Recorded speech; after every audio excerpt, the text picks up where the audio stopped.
Sweik was just starting to go and look for a stable pincher when a young lady rang the bell and asked to speak to Lieutenant Lucas.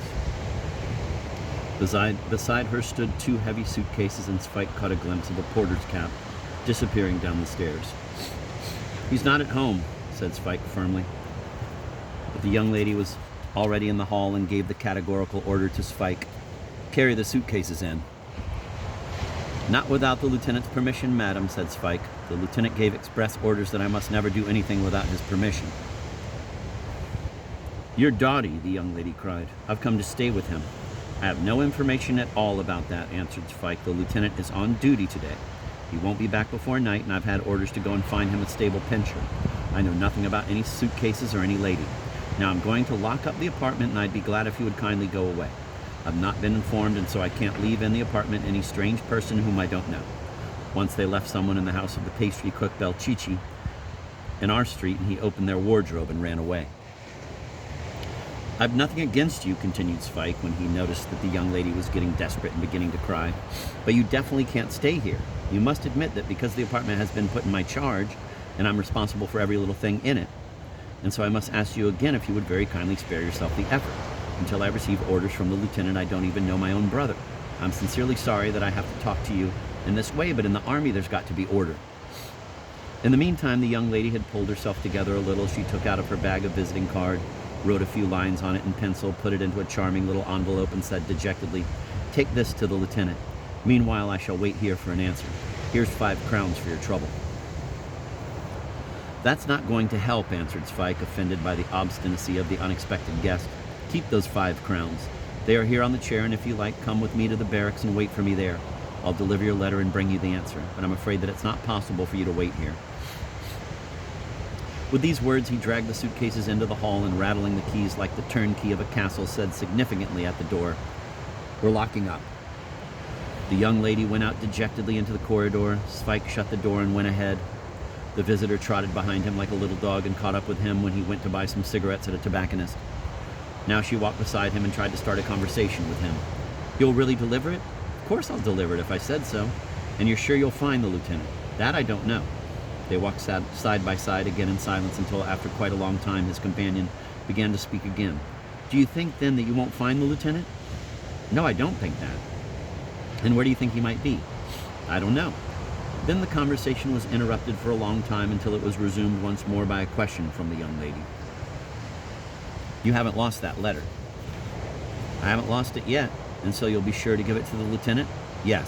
"And you'll find him?" "I've already said I don't know," answered Sweik. "It amazes me how people can be so inquisitive and continually ask the same question. It's just as though I stopped every second person on the street and asked them what the date was today."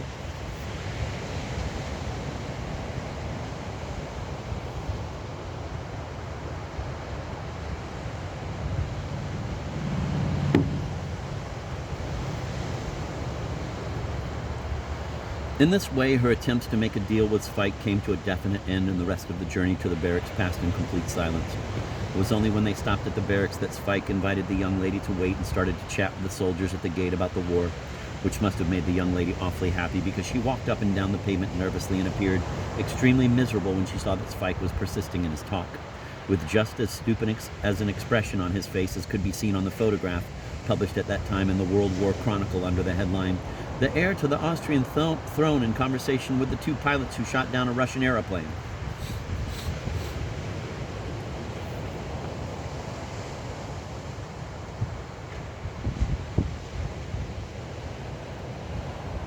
Sweik sat down on a bench at the gate and explained that on the Carpathian front, the army's attack had failed, but on the other hand, the commander of Przemysl, General Kuzminek, had reached Kiev, and that behind us in Serbia there remained 11 bases, and that the Serbs would soon be too tired to go running after our troops. And then he started criticizing certain famous battles and made the truly Archimedean discovery that a detachment has to give itself up when it is encircled on all sides.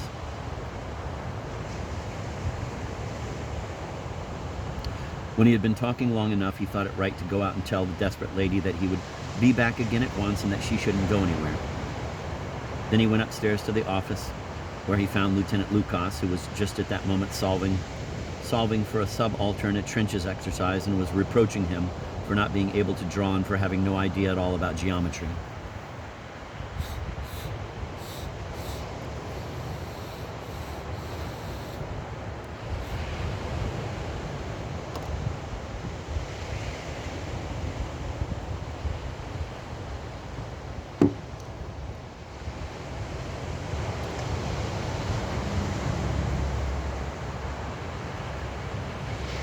Look, this is how you have to draw it. If on a given straight line we have to draw a perpendicular line, we must draw it so that it makes a right angle with it. Do you understand? If you do it this way, you will have your trenches running in the right direction and not in the direction of the enemy. You will be 600 meters away from him. But the way you've drawn it, you'd be pushing our positions into the enemy's line, and you'd be standing with your trenches perpendicular over the enemy. Whereas you need an obtuse angle. It's really quite simple after all, isn't it? And the lieutenant in reserve, who in civil life was a bank cashier, stood in complete despair over these plans.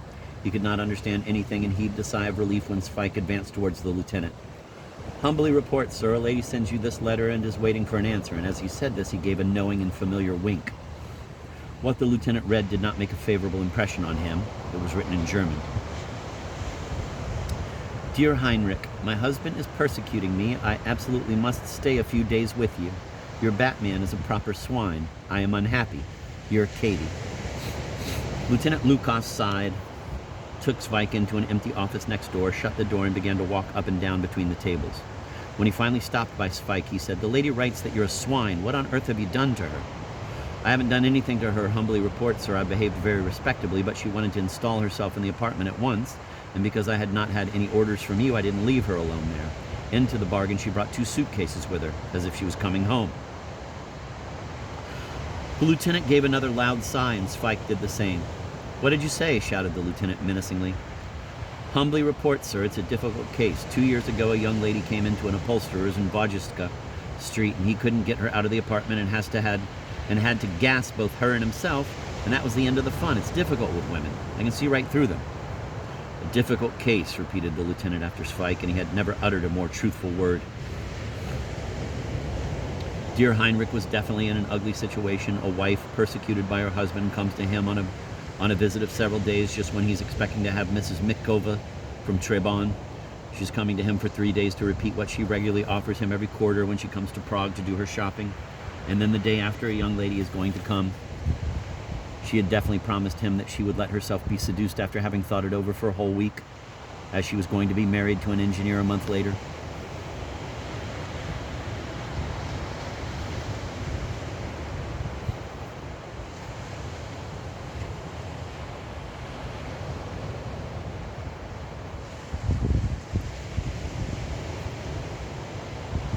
The lieutenant now sat on the table with his head in his hands. He pondered in silence, but for the time being he could think of nothing else except at last to sit down at the table, take official paper and envelope and write as follows. "Dear Katie, on duty until 9 p.m., back at 10. Please make yourself at home with me. As for my Batman Sweik, I've already given him orders to oblige you and everything.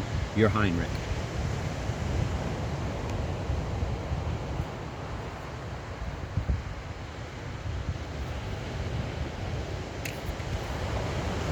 "Take this letter to the lady," said the lieutenant. "Your orders are to behave to her politely and tactfully and to fulfill all her wishes, which you must regard as a command. You must behave gallantly and serve her decently. Here's 100 crowns for which you must account to me, in case she may want to send you for something, and you can order her lunch, dinner, and so on. Then buy 3 bottles of wine and a packet of cigarettes. All right then. Nothing more for the present. You can go. And once more let me impress upon you that you must obey her slightest whim." The young lady had already lost all hope of seeing Sweik and was therefore very surprised when she saw him coming out of the barracks in her direction with a letter. After saluting her, he handed her the letter and reported, "By orders of the lieutenant, madam, I am to behave to you politely and tactfully, serve you decently, and obey your slightest whim. I am to feed you and buy for you whatever you wish. I have received from the lieutenant 100 crowns, but out of it I have to buy 3 bottles of wine and a packet of cigarettes." When she had read the letter, her resolution returned, which was manifested by her ordering Sweik to call a fiacre, and when this was done, she bade him sit on the box seat with the driver. They drove home. When they were in the apartment, the lady was excellent in playing the role of mistress of the house. Sweik had to carry her suitcases into the bedroom and beat the carpets in the courtyard, and a tiny little spider's web behind a mirror brought her to a state of fury. Everything seemed to confirm that she intended to dig herself in for a long time in the position she had won. Sweik sweated. After he had beaten the carpet, she took it into her head that the curtains had to be taken down and beaten too. Then he got orders to clean the windows in the sitting room and in the kitchen. After that, she began to move the furniture about, doing so very nervily, and when Sweik moved it all from corner to corner, she was not pleased and made new plans and thought out new arrangements. She turned everything in the apartment upside down, but gradually her energy in building the nest began to peter out, and she stopped harrying him. She took clean bed linen out of the linen cupboard and put the covers on the pillows and eyed her down. It was clear that she did this with affection for the bed, which object induced in her a sensual trembling of the nostrils. Then she sent Sweik to get lunch and wine. And before he came back, she changed into a transparent gown, which made her exceptionally alluring and attractive. At lunch, she consumed a bottle of wine, smoked many cigarettes, and got into bed, while Sweik in the kitchen was enjoying his army bread, which he soaked in a glass of some sweet spirit. "Sweik," could be heard from the bedroom. "Sweik." Sweik opened the door and saw the young lady in an alluring position on the pillows. "Come in." Sweik walked towards the bed. With a peculiar smile, she measured up his stocky figure and powerful thighs. Pulling aside the delicate material which veiled and concealed everything, she said severely, "Take off your boots and trousers, come on." And so it happened that good soldier Sweik could report to the lieutenant when he returned from the barracks. "Humbly report, sir. I've fulfilled all the lady's wishes and served her decently according to your orders." "Thank you, Sweik," replied the lieutenant. "And did she have lots of wishes?" "About 6, answered Sweik. "And now she is sleeping as though quite exhausted by the ride. I did obey her slightest whim, sir."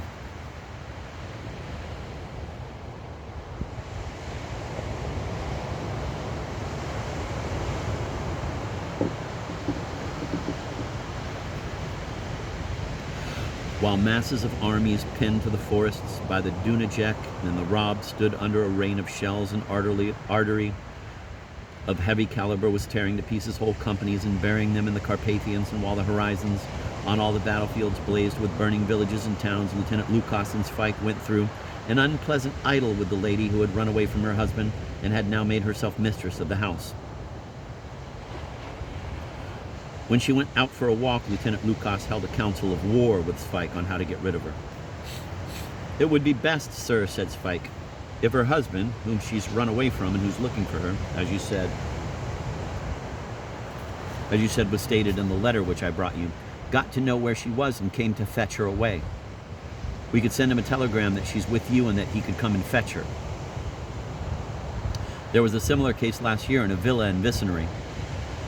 But then the telegram was sent to the husband by the wife herself, and he came for her and boxed them both across the ears. Then they happened to be both civilians, but in this present case the husband wouldn't dare to assault an officer.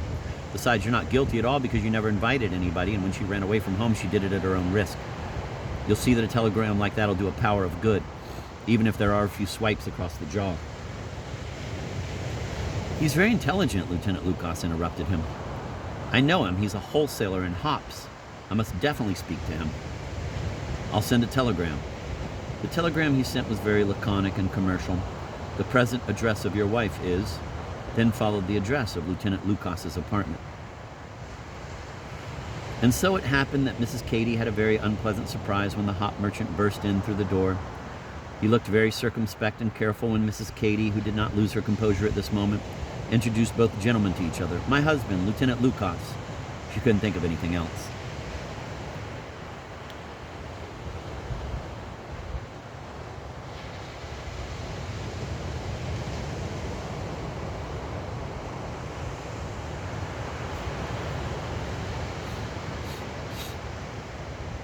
"Please sit down, Mr. Windler," Lieutenant Lukas said in a welcoming tone, and took a cigarette case from his pocket.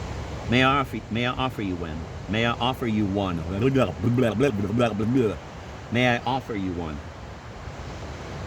The intelligent hop merchant took a cigarette with great propriety, and puffing smoke from his mouth said in measured tones, "Will you soon be going to the front, Lieutenant? I've applied to be transferred to the 91st Regiment at Bedőjifösi, where I shall probably be sent as soon as I have finished the one-year volunteers training school.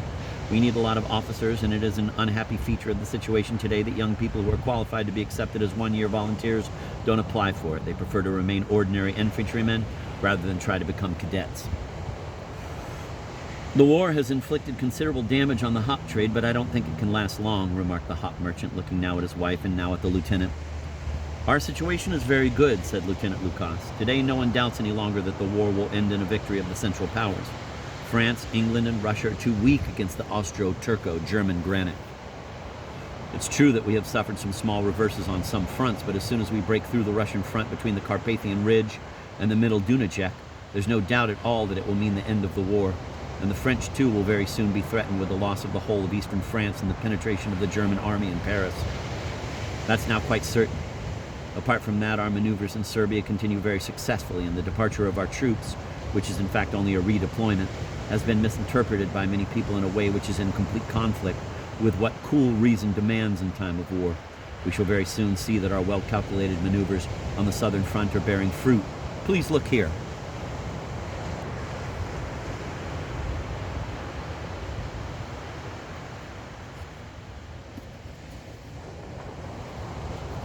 Lieutenant Lukas took the hop merchant gently by the arm, led him to a map of the battlefields which was hanging on the wall, and showed him certain points, explaining, "The eastern Bezkids are an excellent base for us.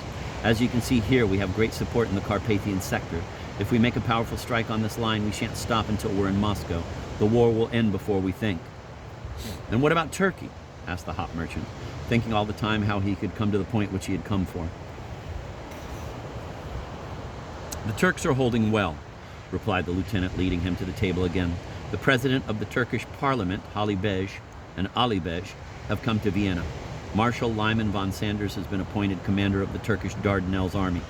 Goltz Pasha has just come from Constantinople to Berlin. And Enver Pasha, Vice Admiral Uzdem Pasha, and General Dzeb Pasha have been decorated by our emperor. This is a fairly considerable number of decorations in such a short time." They all sat in silence opposite each other until the lieutenant considered it appropriate to interrupt the embarrassing situation with the words, "When did you arrive, Mr. Windler?"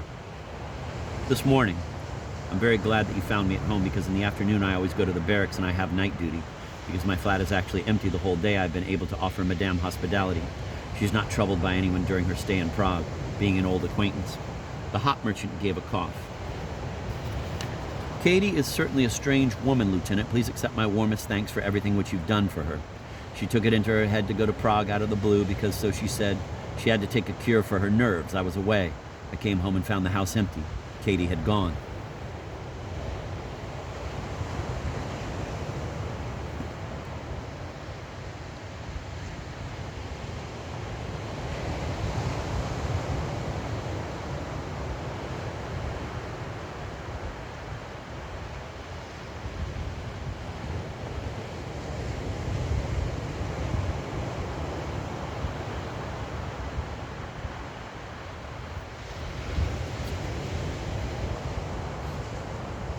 Trying to put on as agreeable an expression as possible, he shook his finger at her and asked her with a forced smile, "And so you thought, did you, that when I was traveling you could travel too? Of course you didn't realize—" Lieutenant Lukas, seeing that the conversation was taking an awkward turn, led the intelligent hop merchant back to the map of the battlefields again and showed him places which had been underlined, saying, "I forgot to point out to you one very interesting circumstance. This great bend which is facing southwest, where this group of mountains forms a major bridgehead, it is just against this spot that the Allies' offensive is directed.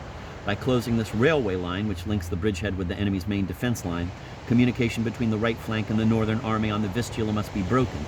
Is that quite clear to you now?"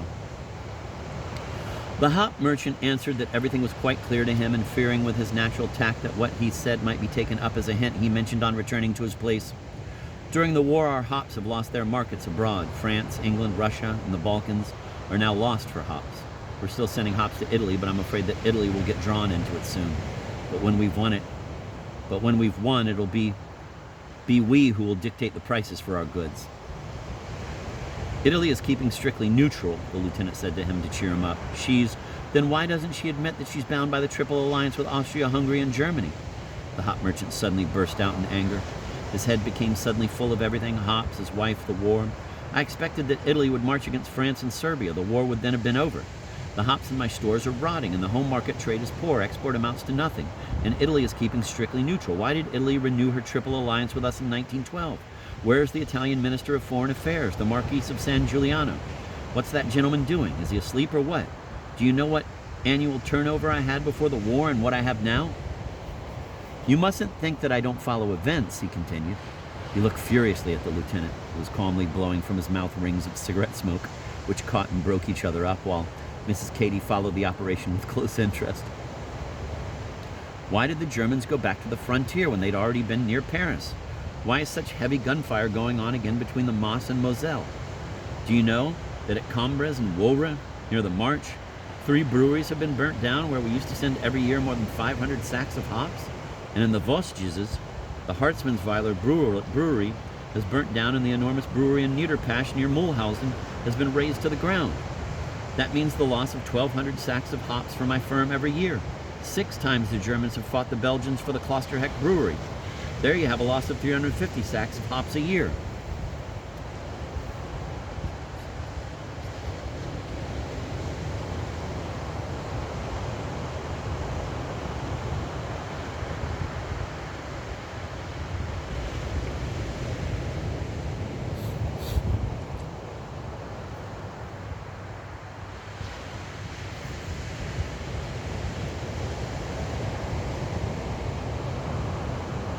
He was so furious that he couldn't go on speaking, but only stood up, advanced towards his wife, and said, "Katie, you come home with me at once. Put on your things."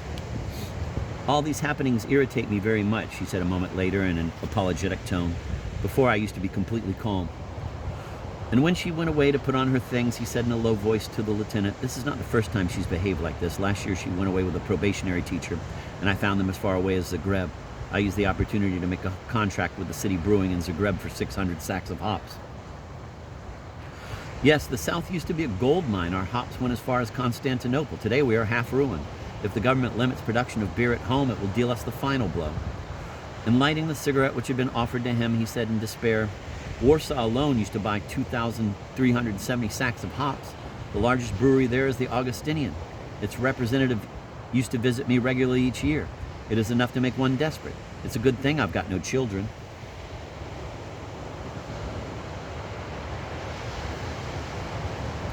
This logical deduction from the yearly visit of the representative from the Augustinian brewery in Warsaw caused the lieutenant to give a gentle smile, which the hop merchant noticed, and so he went on in his explanation. "The Hungarian breweries in Sopron and in Goska Kinza bought from my firm for their export beer, which they exported as far as Alexandria, an average of 1,000 sacks of hops a year. Now they refuse to order anything on account of the blockade. I offer them hops 30% cheaper, but they don't order a single sack. Stagnation, decay, misery, and on top of that, domestic troubles." The hop merchant was silent for a moment, but his silence was interrupted by Mrs. Katie, who was ready for the journey. "What are we to do with my suitcases?" "They'll come and fetch them, Katie," said the hop merchant with relief. He was glad in the end that everything had gone off without a row and a scandalous scene. "If you want to do any more shopping, it's high time that we went. The train goes at 2:20. Both took friendly leave of the lieutenant, and the hop merchant was so glad that it was all over that on his way to the hall he said to the lieutenant, "If you should be wounded at the front, and God forbid that you should, come and convalesce with us. We'll look after you with every care." Returning to the bedroom where Mrs. Katie had dressed for the journey, the lieutenant found on the wash basin 400 crowns and the following letter. "Lieutenant, you didn't stand up for me before that gorilla of a husband of mine, that prize blockhead. You allowed him to drag me away with him like some chattel he had forgotten in your apartment, and in doing so you took the liberty to observe that you had offered me hospitality. I hope that I have not caused you more expense than the enclosed 400 crowns, which please share with your servant." Lieutenant Lucas stood for a moment with the letter in his hand and then slowly tore it to pieces. With a smile, he looked at the money lying on the wash basin, and seeing that when she was doing her hair before the mirror in her agitation she had forgotten her comb on the table, he placed it among his fetish relics. Sweik returned in the afternoon. He had gone to look for a stable pincher for the lieutenant. "Sweik," said the lieutenant, "you're in luck. That lady who stayed with me has gone. Her husband took her away, and for all the services which you performed for her, she left 400 crowns on the wash basin. You must thank her nicely, or rather her husband, because it's his money which she took with her on the journey. I shall dictate to you a letter." He dictated. "Honored Sir, please convey my most cordial thanks for the 400 crowns which Madam, your wife, gave me for the services which I performed for her during her visit to Prague. Everything which I did for her I did with pleasure, and therefore I cannot accept this sum, but send it. Now then, just go on writing, Sweik. What are you fidgeting about? Where did I stop?" "But send it," said Sweik with a trembling voice full of tragic emotion. "Good then, but send it back with the assurance of my deepest respect. Respectful greetings and a hand kiss to Madam. Josef Sweik, officer's orderly to Lieutenant Lucas." Finished? Humbly report, sir, the date is missing. 20 December 1914. Now write the envelope, take these 400 crowns, carry them to the post office, and send them to that address. And Lieutenant Lucas began happily to whistle an aria from the operetta The Divorced Lady. "One thing more, Sweik," he called out when Sweik was going to the post office. "What about that dog which you went to look for?" "I've got my hands on one, sir, a jolly pretty animal, but it will be difficult to get it. Tomorrow I hope that I'll be able to bring it after all. It bites.